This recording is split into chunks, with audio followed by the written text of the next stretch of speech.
అధ్యక్ష, నిజంగా సభ్యులు చెప్పినట్టుగా శ్రీకాకుళం అటు సైడ్గా ఉన్న వాళ్ళు కానీ కొంతమందికి కానీ యువతకి కానీ పోలీస్ ఉద్యోగం అంటే ఒక రకమైన ప్యాషన్ అధ్యక్ష. ఎంత చదువుకున్నా పోలీస్ ఉద్యోగం చేయాలి, ఆ కాకి చొక్కా వేసుకోవాలి అన్న ఒక తపన అయితే చాలా మందిలో ఉంటుంది. అయితే రిక్రూట్మెంట్స్ అన్నది ఈ పోలీస్ ఉద్యోగాల్లోని నియామకాలు అనేది కొంచెం లేట్ అవ్వటం, వీటన్నిటి వల్ల యువతలోని ఒక నైరాశ్యం ఉన్నది అన్న సంగతి అయితే మనం అందరం కూడా అర్థం చేసుకోవాలి. అది నిజమే అని చెప్పి కూడా చెప్పాలి అధ్యక్ష.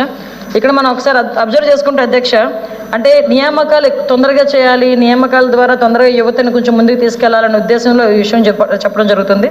2014-19 మధ్య పోలీస్ సిబ్బంది రిక్రూట్ చేయడం జరిగింది. 8629 మంది పోలీస్ రిక్రూట్మెంట్ జరిగింది సార్. కానీ ఇప్పుడు మనకి వచ్చేసరికి జాబ్ క్యాలెండర్ అన్నారు, అదన్నారు, ఇదన్నారు, యువతకు ఉద్యోగాలు అన్నారు, రకరకాలైన విషయాలని చెప్పిన తర్వాత 2019-24 మధ్యలోని 411 మంది ఎస్ఐలు మాత్రమే రిక్రూట్ చేయడం జరిగింది అధ్యక్ష. అంటే ఒకసారి ఇక్కడ విషయం అర్థం చేసుకుంటే అధ్యక్ష, రిక్రూట్మెంట్ ఒకటి నియామకాలు అయితే ఒక అయితే పోలీసుల్లో కొరత అయితే 19,999 మంది పోలీసు కొరత ఉంది అధ్యక్ష. ఇక్కడ విషయం ఏంటంటే మనం ఇక్కడ చూసుకోవాలి, పోలీస్ సిబ్బంది మీద ఎంత ప్రెజర్ ఉన్నదన్న సంగతి మనకు కూడా అర్థమవుతుంది. రోజు రోజుకి పెరుగుతున్న క్రైమ్ కానీ, రోజు రోజుకి పెరుగుతున్న గంజాయి స్మగ్లింగ్స్ కానీ, డ్రగ్స్ విషయంలో కానీ, what ever it may be, ఏం జరిగినా కూడా ఒక పక్క నుంచి విఐపీ డ్యూటీస్ చేయటం, అన్ని విషయాలన్నీ కూడా చూసుకున్న దగ్గర 20,000 మంది పోలీసులు నియామకాలు జరగాలి, వాళ్ళు తక్కువ స్టాఫ్తో ఈరోజు వర్క్ చేస్తున్నారంటే ఒకసారి మనం కూడా పోలీస్ డిపార్ట్మెంట్ వైపు నుంచి కూడా మనం కూడా కంపల్సరీగా ఆలోచించాల్సిన అవసరం ఉంది.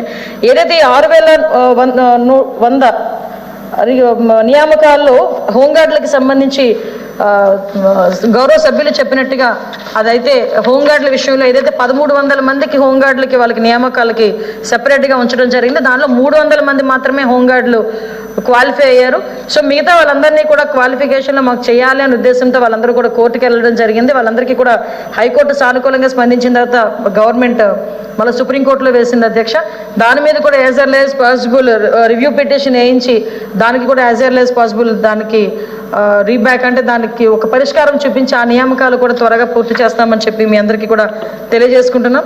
అదేవిధంగా అధ్యక్ష, చాలా మంది అధ్యక్ష యువగలం పాదయాత్రలో కానీ, లోకేష్ బాబు గారు చేస్తున్న యువగలం పాదయాత్రలో కానీ చాలా మంది హోంగార్డులు కూడా ఆ రోజు కానిస్టేబుల్ నియామక విషయంలో మాకందరికీ కూడా సపోర్ట్ చేయాలి అని చెప్పి గౌరవ్ లోకేష్ గారు కూడా ఆ రోజు రిప్రజెంటేషన్స్ వేరు ఎక్కడికి వెళ్ళినా ఒక నియోజకవర్గంలో మినిమం 4-5 అయినా మినిమం వచ్చి ఇచ్చేవారు అధ్యక్ష. సో హోంగార్డులని కూడా పరిగణలోకి తీసుకొని ఆల్రెడీ వాళ్ళు వర్క్ చేస్తున్నారు కాబట్టి, పోలీస్ డిపార్ట్మెంట్లో వర్క్ చేస్తున్నారు కాబట్టి వాళ్ళని కూడా పరిగణలోకి తీసుకొని రాబోయే కాలంలో కానిస్టేబుల్ వ్యవహారంలో కూడా వాళ్ళని ఎలాగ మనం ఇంప్లిమెంట్ చేయొచ్చు, వాళ్ళకి ఎలాగ న్యాయం చేయొచ్చు అనే విషయం కూడా అందరం కలిసి నిర్ణయం తీసుకుంటామని మీ అందరికీ కూడా చెప్పడం జరుగుతుంది అధ్యక్ష. యాజ్ ఎర్లీ యాజ్ పాసిబుల్ పోలీసుల సమస్యల పరిష్కారం అవ్వాలని మాత్రం నేను కోరుకుంటున్నాను అధ్యక్ష. మేడం మాట్లాడారు, కోర్టు కేసు అలా నడుస్తుంది. కొత్త నోటిఫికేషన్కి మీరు ముఖ్యమంత్రి గారితో మాట్లాడి కొత్త నోటిఫికేషన్ ట్రై చేస్తామని చెప్పట్లా మీరు? డెఫినెట్గా అధ్యక్ష, నేను ధైర్యంగా ఇక్కడ నుంచొని 20,000 మంది పోలీసులు కొరత ఉందని చెప్తున్నానంటే దానికి బాధ్యత తీసుకోవాల్సింది నేనే కదా సార్. ఒకసారి మా గవర్నమెంటే కదా, నేను ఇన్ ద సెన్స్ మా గవర్నమెంటే కదా అధ్యక్ష. ఎందుకంటే సుమారుగా 19,999 తక్కువ ఉన్నాయి పోస్టులు నేనే చెప్తున్నప్పుడు కంపల్సరీగా వాళ్ళ మీద అంత ప్రెజర్ ఉందని చెప్పి నేనే చెప్తున్నా. కాబట్టి కంపల్సరీగా నియామకాలకి కూడా మేము ఎక్కడా కూడా అడ్డు లేకుండా యాజ్ ఎర్లీ యాజ్ పాసిబుల్ నియామకాలు వస్తాయి. మీకు ఇంకో విషయం చెప్పాలండి, ఈ రోజు పోలీస్ డిపార్ట్మెంట్ గురించి మీరు అడిగారు కాబట్టి చెప్తున్నా. వాళ్ళ పరిస్థితి ఎలా ఉందో తెలుసా సార్? పోలీస్ డిపార్ట్మెంట్ పరిస్థితి, వాళ్ళకి కనీసం మెయింటెనెన్స్ డబ్బులు కూడా 5 సంవత్సరాలు లేవు సార్. ఎవరితో చెప్పుకుంటారు సార్ వాళ్ళు? పక్క రాష్ట్రంలో చూస్తే 75,000 ఇస్తున్నారండి నెలకి. ఈ రాష్ట్రంలో కనీసం 8,000 ఇచ్చే నాదుడు కూడా ఆవిడ లేడు సార్ పోలీస్ డిపార్ట్మెంట్లో. ఈ 5 సంవత్సరాలు నిజంగా చెప్పాలంటే నిర్వీర్యం చేశారు పోలీసు వ్యవస్థని. కనీసం వాళ్ళకి పెట్రోల్ కూడా 120 లీటర్లు అంటే నెలకి ఎక్కడ సరిపోతుంది సార్ వాళ్ళకి? కనీసం ఫింగర్ ప్రింట్ అథెంటికేషన్, ఒక క్రిమినల్ని పట్టుకోవాలి, ఫింగర్ ప్రింట్ అథెంటికేషన్ మిషన్స్ కూడా లేకుండా, బిల్స్ కూడా లేకుండా వాళ్ళు నిర్వీర్యం చేశారు, చేతులు కట్టేసినట్టు చేశారు. సీసీ కెమెరాస్ లేవు. సుమారుగా ఒక వైజాగ్లోనే దగ్గర 1,500 సీసీ కెమెరాస్ పెడితే అందులో 1000 పని చేయట్లే.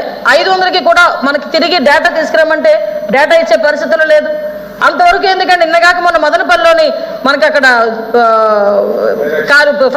ఫైర్ యాక్సిడెంట్ కదా, ఇన్సిడెంట్ జరిగింది. అక్కడ కూడా సీసీ కెమెరాస్ పనిచేయకుండా చేశారు. అంటే నేనేమంటే వ్యవస్థని కంప్లీట్గా నిర్వీర్యం చేసి పడేశారు. ఇటువంటి సిచ్యువేషన్స్లో ఎవ్రీథింగ్ మళ్ళీ బ్రిక్ బై బ్రిక్ సిస్టమ్ని బిల్డ్ చేసుకుంటూ రావాలి ఈరోజు. అటువంటి ఇప్పుడు మాకున్న సిచ్యువేషన్స్ మీకే తెలుసు, వెహికల్స్ పరిస్థితి ఎలా ఉందో. బయటికి వెళ్తే పోలీస్ వెహికల్ కన్నా పక్కన నడిపించుకుని ఎడ్లు బండి ఫాస్ట్గా వెళ్ళిపోతుంది. 15 సంవత్సరాలకి స్క్రాప్కి ఇవ్వాలి. ఈ రోజు వరకు వెహికల్స్ లేక ఎంత ఇబ్బంది పడుతున్నారు ఆఫీసర్స్ కానీ, కానిస్టేబుల్స్ కానీ, ఎస్ఐస్ కానీ, ఎస్ఎస్ఓస్ కానీ.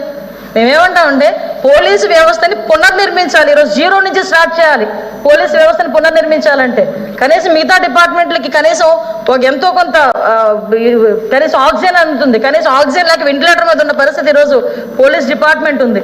కంపల్సరీగా మీరందరూ కూడా సహకరించండి. గౌరవ చంద్రబాబు నాయుడు గారు కానీ, ఎన్డీఏ కూటమి పవన్ కళ్యాణ్ గారు కానీ, బీజేపీ అందరం కూడా పోలీస్ డిపార్ట్మెంట్ మీద ప్రత్యేకమైన శ్రద్ధ పెడతాం.